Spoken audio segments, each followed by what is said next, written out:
जय हिंद दोस्तों, जय हिंद बच्चों। राजस्थान ज्ञान पोर्टली की क्लास में आपका स्वागत है। और आज हम राजस्थान जिला दर्शन के 5वें भाग पर बात कर रहे हैं और इसके इम्पोर्टेंट क्वेश्चनों को समझते हुए आत्मसात करेंगे और साथ में आप उत्तर भी दीजिएगा। चलिए स्टार्ट करते हैं आज के अपने पहले प्रश्न से। पहला प्रश्न है, वैशाखी हिंदू महातीर्थ किस जिले में स्थित है? वैशाखी हिंदू महातीर्थ किस जिले में है? उदयपुर, जयपुर, जोधपुर या जैसलमेर? क्या होगा सही उत्तर? सही उत्तर है जैसलमेर।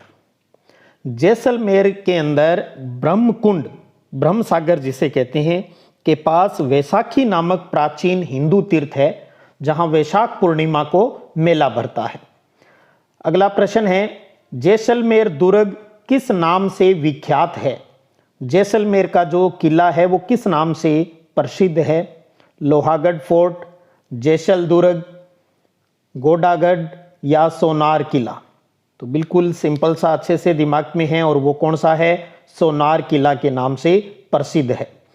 अगला प्रश्न देखिएगा, तीसरा, कि पीले पत्थरों से बनी वह कौन सी इमारत है जिसके कारण जैसलमेर को स्वर्ण नगरी भी कहा जाता है? जैसलमेर को स्वर्ण नगरी, तो जैसलमेर को स्वर्ण नगरी कहते हैं। एक तो ये प्रश्न भी इसमें है, पीले पत्थरों से बनी इमारत है, कौन सी है? ऑप्शन आपके सामने लिखे हुए हैं और सही उत्तर है सोनार किला।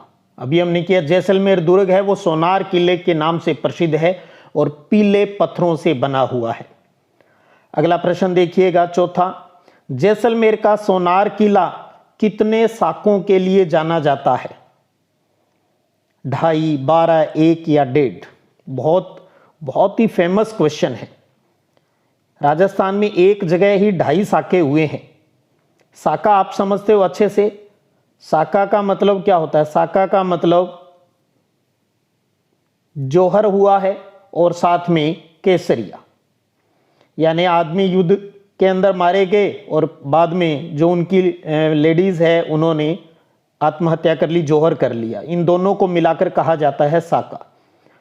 तो जैसलमेर का सोनार किला है, ये एकमात्र अपना उदाहरण है जहां पर केसरिया तो हुआ लेकिन जौहर नहीं हो पाया, तो इसलिए एक आधा रह गया साका, और टोटल इसमें 2 प्लस आधा यानी 2.5 साके के लिए प्रसिद्ध है।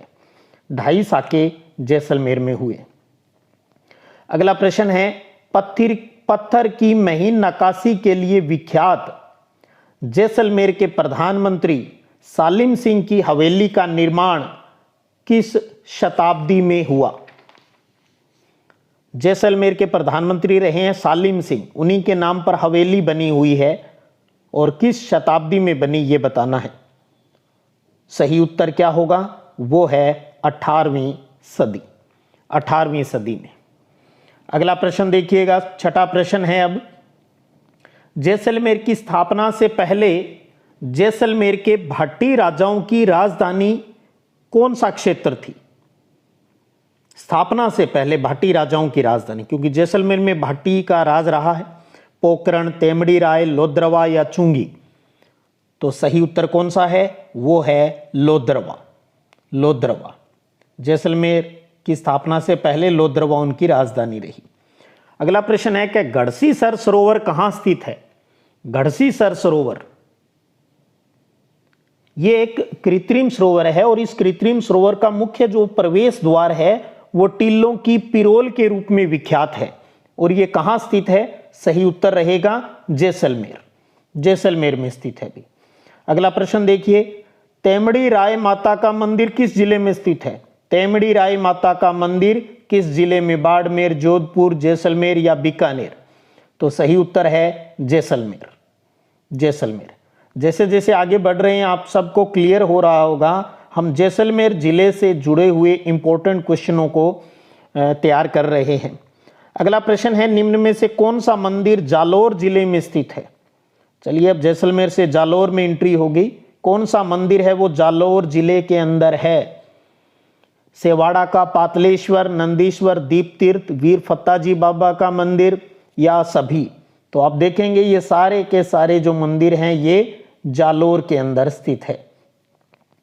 अगला प्रश्न देखिएगा 10वां कि मूमल व महेंद्र की दंत कथाओं के लिए जैसलमेर का कौन सा क्षेत्र प्रसिद्ध है? मूमल और महेंद्र की दंत कथाओं के लिए जैसलमेर का कौन सा क्षेत्र प्रसिद्ध है, यह बताना है। ऑप्शन आपके सामने लिखे हुए हैं और वो क्षेत्र है लोद्रवा। लोद्रवा कहां है? लोद्रवा जैसलमेर में। अगला प्रश्न देखिएगा, जैसलमेर में स्थित किस जैन मंदिर का स्थापत्य रणकपुर के जैन मंदिर के समान है? जैसलमेर में स्थित किस जैन मंदिर का स्थापत्य है वो रणकपुर के जैन मंदिर, पाली में है भी रणकपुर के जैन मंदिर, उसके समान है, यह बताना है। चंद्रप्रभु मंदिर, लोद्रवा जैन मंदिर, संभव नाथ मंदिर या पार्श्वनाथ मंदिर? तो सही उत्तर है वो है चंद्रप्रभु मंदिर। 12वीं सदी में बना है और इस मंदिर का अलाउद्दीन खिलजी ने जैसलमेर पर आक्रमण के समय इसे विध्वंस कर दिया था। अगला प्रश्न देखिएगा, 12वां क्वेश्चन है अब आपके सामने। राजस्थान का सबसे बड़ा वन्य जीव अभयारण्य कौन सा है? राजस्थान का सबसे बड़ा वन्य जीव अभयारण्य कौन सा है? ऑप्शन दिए गए इनमें से रणथंभौर, केवलादेव, घना, सरिस्का। रणथंभौर सवाईमाधोपुर में है, केवलादेव भरतपुर में है, सरिस्का अलवर में है। राष्ट्रीय मरु उद्यान, तो सही उत्तर कौन सा है? राष्ट्रीय मरु उद्यान, जो जैसलमेर और बाड़मेर में आता है। और एक चीज और यहाँ की प्रसिद्ध है जो आपको अच्छे से दिमाग में रखनी है, वो है आक्कल वुड फॉसिल पार्क। ये भी इस उद्यान में है। आक्कल वुड फॉसिल पार्क किस जिले में है? जैसलमेर के अंदर है भी। अगला प्रश्न देखिए, तोपखाना राजस्थान के किस जिले में स्थित है? जयपुर, जालोर, जैसलमेर या जोधपुर? तो तोपखाना जालोर के अंदर क्या? जालोर में जोधपुर राज्य की तोपें रखने का स्थान ही है जो कि तोपखाने के नाम से प्रसिद्ध है। सही उत्तर हुआ जालोर। अगला प्रश्न है कि राजस्थान का पंजाब किसे कहा जाता है? राजस्थान का पंजाब, अब एक चीज तो ये समझिए, पंजाब का मतलब क्या है? पंजाब का मतलब है पंच आब। आब होता है दो नदियों के बीच का जो क्षेत्र होता है वो आब कहलाता है। तो पंजाब में 5 नदियों का एरिया आता है। भारत और पाकिस्तान क्योंकि बंटवारे के बाद अब वो आधा पाकिस्तान जो पंजाब है वो पाकिस्तान में चला गया, तो उस आधार पर ही 5 नदियों का क्षेत्र होने की वजह से पंजाब कहलाया। और राजस्थान का पंजाब किसे कहा जाता है? तो वो है सांचौर। यहां पर भी 5 नदियां बहती है। अगला प्रश्न देखिएगा 15वां, 10वीं और 12वीं सदी में के मध्य बना झालरापाटन का शांतिनाथ जैन मंदिर किस शैली में निर्मित है? 10वीं और 12वीं सदी के मध्य बना झालरापाटन, झालरापाटन कहाँ है? झालावाड़ में है झालरापाटन। तो वहां का शांतिनाथ जैन मंदिर किस शैली में निर्मित है? तो सही उत्तर क्या रहेगा? वो है कच्छपात शैली। तो शांतिनाथ जैन मंदिर झालरापाटन वाला कच्छपात शैली में बना हुआ है। अगला प्रश्न है कि 7 सहेलियों का मंदिर कहां है? झालरापाटन में। और झालरापाटन के किस मंदिर को कहा जाता है? 7 सहेलियों का मंदिर झालरापाटन के किस मंदिर को कहा जाता है? ऑप्शन आपके सामने लिखे हैं, चंद्रभागा, पद्मनाभ, चांदखेड़ी या इनमें से कोई नहीं। तो सही उत्तर है वो है पद्मनाभ मंदिर। इसे 7 सहेलियों का मंदिर कहा जाता है। ये झालरापाटन में और झालरापाटन झालावाड़ डिस्ट्रिक्ट में। घंटियों का शहर यानी city of bells, city of bells किसे कहा जाता है? वो कहा जाता है झालरापाटन को। झालरापाटन को सिटी ऑफ वेल्स, घंटियों का शहर कहा जाता है। अगला प्रश्न है कि संत मीठे शाह की दरगाह कहां स्थित है? संत मीठे शाह की जालोर के किले में, गागरोन के दुर्ग में, नागौर के दुर्ग में या तारागढ़ के दुर्ग में कहां स्थित है? तो संत मीठे शाह की जो दरगाह है वो झालावाड़ के अंदर है, यानी गागरोन, गागरोन का दुर्ग झालावाड़ में। जल दुर्ग, ये जल दुर्ग भी है, नदी के किनारे है। तो गागरोन का दुर्ग, जल दुर्ग झालावाड़ के अंदर है संत मीठे शाह की दरगाह। अगला प्रश्न है कि 18 मई 1974 को भारत सरकार द्वारा अपना प्रथम परमाणु परीक्षण कहां किया गया था? मई 1974 को प्रथम परमाणु परीक्षण, 1974 की बात चल रही है, तो उस टाइम देश के प्राइम मिनिस्टर कौन थे? इंदिरा गांधी थी। इंदिरा गांधी उस टाइम देश की प्राइम मिनिस्टर थी। 2 परमाणु परीक्षण किए इंडिया ने, 1974 के अंदर और दूसरा किया है 1998 में। तब एनडीए की सरकार थी और अटल बिहारी वाजपेयी जी देश के प्राइम मिनिस्टर थे। तो 2 बार परमाणु परीक्षण हुआ है और दोनों एक ही जगह हुए हैं, और वो इलाका कौन सा है? पोखरण। पोखरण। अब बात यह भी, पोखरण किस डिस्ट्रिक्ट के अंदर आता है? तो वो है जैसलमेर। जैसलमेर के अंदर। और ये जो प्रथम परमाणु परीक्षण हुआ था, बताऊं, इसका एक कहते हैं ना कि गुप्त नाम रखा गया था, और वो था बुद्धा स्माइलिंग। बुद्धा स्माइलिंग, क्योंकि वरना तो अमेरिका कहां करने देता ये परीक्षण अपने को। दूसरा परीक्षण वही मई 1998 में, खेतोलाई का नाम सुना है? पोखरण के अंदर है, जैसलमेर में। और उसका नाम ऑपरेशन शक्ति 98 रखा गया था दूसरे का। ऑपरेशन शक्ति 98 उसका नाम था, और पहले का बुद्धा स्माइलिंग था।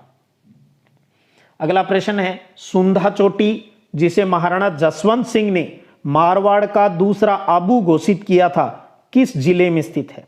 सुंधा चोटी, महाराणा जसवंत सिंह ने मारवाड़ का दूसरा आबू घोषित किया था, कहां पर है? और यह है जालोर डिस्ट्रिक्ट के अंदर। जालोर, आपने नाम सुना होगा सुंधा माता का मंदिर। सुंधा या सुंडा भी आता है लिखा, सुंधा माता का मंदिर। सुंधा माता का मंदिर कहां स्थित है? जालोर के अंदर है भी। जालोर, भीनमाल के पास। और यहां पर राज्य का पहला रोपवे भी बना था। रोपवे, राज्य का पहला रोपवे कहां था? सुंधा माता मंदिर। कहां है? भीनमाल के पास, जालोर डिस्ट्रिक्ट के अंतर्गत।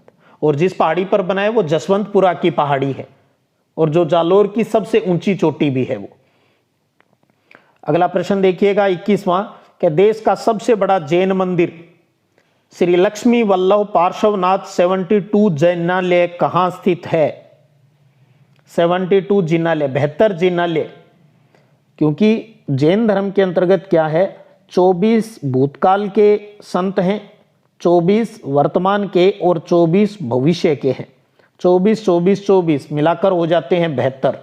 72 जिनालय के नाम से इसलिए कहा जाता है क्योंकि 24 भूतकाल के जैन संत, 24 वर्तमान वाले और 24 जो भविष्य में होने हैं, उनके मूर्तियां स्थापित करके एक बहुत ही सुंदर प्यारा भीनमाल के अंदर ये मंदिर बना हुआ है। मैं इसका यहाँ गया हुआ हूँ, बहुत ही प्यारा मंदिर है, बहुत ही बड़ा, मन शांत हो जाता है। भीनमाल जालोर के अंदर है। अगला प्रश्न देखिएगा, कोलवी की बुद्ध गुफाएं और स्तूप राज्य के किस जिले में है? कोलवी की बुद्ध गुफाएं जो है वो किस जिले के अंतर्गत है? झुंझुनू, प्रतापगढ़, झालावाड़ या अलवर? तो ये मिलेगी आपको झालावाड़ के अंदर भी, झालावाड़ में। अगला प्रश्न है कि शेखावाटी क्षेत्र का सिरमौर जिला किसे कहा जाता है? शेखावाटी, शेखावाटी का मतलब ही क्या है? चूरू हो गया, सीकर हो गया, झुंझुनू हो गया। तो शेखावाटी क्षेत्र का सिरमौर जिला किसे कहा जाता है? वो है झुंझुनू। अगला प्रश्न है देखिएगा 24वां, झुंझुनू में स्थित प्रसिद्ध तीर्थ स्थल लोहारगल के संदर्भ में कौन सा कथन सत्य है? लोहारगल झुंझुनू में है और इसके लिए कौन सा कथन सत्य है, ये बताना है। इस तीर्थ की 24 कोसी परिक्रमा प्रसिद्ध है, ये सही है। यहाँ की परिक्रमा को मालखेत जी की परिक्रमा कहते हैं, ये भी सही है। यहाँ मालकेतु पर्वत की शंखाकार घाटी में स्थित है, ये भी सही है। तो इसका मतलब सारे ही सही हैं, चौथा ऑप्शन इसका सही हो जाएगा। अगला प्रश्न देखिएगा, राजपूताने के प्राचीन सूर्य मंदिरों में से एक भीनमाल का जगत स्वामी सूर्य मंदिर, भीनमाल जालोर का जगत स्वामी सूर्य मंदिर, जिसे स्थानीय बोलचाल के अंदर जगमेड्रा कहा जाता है, ये कहां स्थित है? कहां स्थित है भाई? ये स्थित है जालोर में। भीनमाल नाम आते ही वैसे ही क्लियर हो जाता है भीनमाल कहां है, जालोर में। अगला प्रश्न देखिएगा 26वां, क्या जालोर का कश्मीर किसे कहा जाता है? जालोर का कश्मीर, वहां सुकाली नदी भी बहती है भाई। जालोर का कश्मीर कहा जाता है वो है बड़गांव। बड़गांव जालोर का कश्मीर का कहलाता है बड़गांव। अगला प्रश्न है कि झालावाड़ का सबसे प्राचीन जैन मंदिर कौन सा है? झालावाड़ का सबसे प्राचीन जैन मंदिर, ऑप्शन आपके सामने लिखे हुए हैं, सबसे प्राचीन मंदिर है इनमें से वो है चांदखेड़ी का जैन मंदिर। यह देवालय है वो भूगर्भ में बना हुआ है और ये जो मंदिर है वो राव किशोर जी के काल में भगेलवाल जैन व्यापारी ने 1689 में 1689 में बनवाया था, बनवाना स्टार्ट कर दिया था उस टाइम, कई साल में तैयार हुआ। सबसे प्राचीन चांदखेड़ी का जैन मंदिर। अगला प्रश्न है कि झुंझुनू जिले का कौन सा कस्बा शेखावाटी की स्वर्ण नगरी के नाम से विख्यात है? शेखावाटी की स्वर्ण नगरी, राजस्थान की स्वर्ण नगरी जैसलमेर होगी, शेखावाटी की स्वर्ण नगरी है वो झुंझुनू डिस्ट्रिक्ट के अंदर कौन सी जगह है ये बताना है, और वो है नवलगढ़। नवलगढ़ शेखावाटी की स्वर्ण नगरी कहलाता है नवलगढ़। यहाँ भक्तों की हवेली, बघेरियों की हवेली, 8 हवेली, रूपनिवास महल, चोखनी परिवार की हवेलियाँ बहुत दर्शनीय हैं, प्रसिद्ध हैं। आपको पता है जैसलमेर भी अपनी जो झरोखे हैं वहाँ हवेलियों के लिए जाना जाता है, तो शेखावाटी में सबसे ज़्यादा प्रसिद्ध नवलगढ़ है। अगला प्रश्न देखिएगा, देश पहला हेरिटेज होटल कौन सा है? देश का भारत का पहला हेरिटेज होटल अजीत भवन, उमेद भवन, जसवंतड़ा या मेहरानगढ़? तो देश का पहला हेरिटेज होटल है वो है अजीत भवन। अजीत भवन कहाँ है भाई? जोधपुर के अंदर है। अजीत भवन कहाँ है? जोधपुर के अंदर। अगला प्रश्न देखिए, उमेद भवन पैलेस कहाँ स्थित है? उमेद भवन जयपुर, जोधपुर, उदयपुर या अजमेर? तो उमेद भवन कहाँ है? ये है जोधपुर के अंदर, जोधपुर के अंदर। तो राजस्थान की ज्ञान पोटली के अंतर्गत आज थे ये अपने जिला दर्शन की 5वीं सीरीज के 30 क्वेश्चन। उम्मीद करता हूँ आप सब बच्चे इसको आनंदित होकर पढ़ रहे होंगे, आनंद ले रहे होंगे और लाभान्वित भी हो रहे होंगे। आपके प्यारे से कमेंट का मुझे बेसब्री से इंतज़ार रहता है, एक एनर्जी मिलती है आपसे। चलिएगा फिर मिलेंगे अगले वीडियो सेशन में, तब तक जय हिंद, जय भारत।